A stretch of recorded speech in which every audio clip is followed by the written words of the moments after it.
Kita ke informasi pertama, saudara. Banjir bandang menerjang Nagari Sinuruik, Kabupaten Pasaman Barat, Sumatera Barat. 4 rumah hanyut terbawa banjir dan 10 rumah lainnya rusak berat akibat kejadian ini.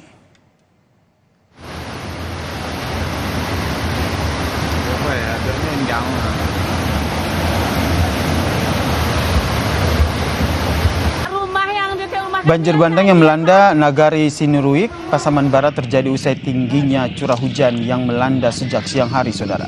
Derasnya arus banjir bandang mengakibatkan 4 rumah warga hanyut dan 10 rumah lainnya mengalami rusak berat. Tim SAR gabungan yang dikerahkan ke lokasi menurunkan perahu karet untuk mengevakuasi warga terdampak.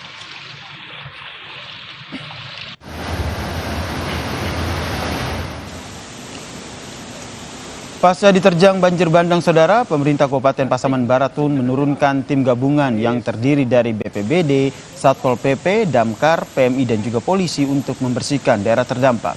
3 mobil pemadam turut diturunkan, saudara, untuk mempercepat pembersihan material sisa banjir di wilayah ini, saudara. Selain menghanyutkan 4 rumah dan juga merusak 10 rumah warga, terjangan banjir bandang ini juga sempat membuat 69 warga mengungsi. Korban jiwa alhamdulillah tidak ada. Rumah hanyut itu 4 unit ya. Kesulitan kita apa sekarang? 10 unit itu rusak berat, hanyut 4 unit. Pembersihan ini ya? Pembersihan ini kita upayakan. Nanti min 3 atau min 2 sebelum Idul Fitri masyarakat sudah dapat kembali ke rumah masing-masing.